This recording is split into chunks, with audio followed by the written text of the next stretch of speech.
Daily മീഡിയയിലേക്ക് സ്വാഗതം. പശുത്തൊഴുത്ത് പരിശോധിക്കാനെത്തിയ ബജ്രംഗ് ദളുകാരെ അടിച്ചോടിച്ചു നാട്ടുകാർ.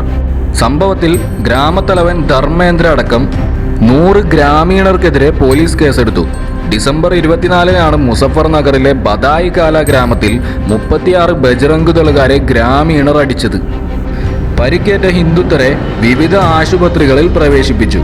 പശുത്തൊഴുത്തിനെ ഗ്രാമീണർ അവഗണിക്കുകയാണെന്നും വൃത്തിയില്ലെന്നും ആരോപിച്ചാണ് ബജ്രംഗ് ദൾ പ്രവർത്തകർ പ്രകടനമായി ഗ്രാമത്തിലെത്തിയത്. തുടർന്ന് ഗ്രാമീണരെ ഭീഷണിപ്പെടുത്തി. ഇതോടെയാണ് 36 ബജ്രംഗ് ദളുകാരെ നാട്ടുകാർ തല്ലിയൊടിച്ചത്.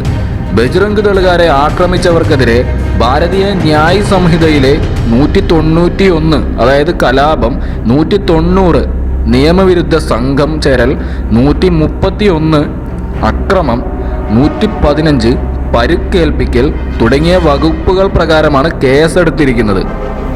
ബജ്രംഗ് ദൾ നേതാവ് പങ്കജ് ദീപിന്റെ പരാതിയിൽ രജിസ്റ്റർ ചെയ്ത കേസിൽ പട്ടികജാതി പട്ടികവർഗ പീഡന നിരോധന നിയമത്തിലെയും മൃഗങ്ങൾക്കെതിരായ ക്രൂരത തടയൽ നിയമത്തിലെയും വകുപ്പുകളും ഉൾപ്പെടുത്തിയിട്ടുണ്ട്. ഗ്രാമത്തിലെത്തി ആക്രമണം അഴിച്ചുവിട്ടുന്ന ഗ്രാമീണരുടെ പരാതിയിലും കേസെടുത്തിട്ടുണ്ട്. 2 കേസുകളിലും അന്വേഷണം നടക്കുന്നതായി SHO ജസ്വീർ സിംഗ് പറഞ്ഞു.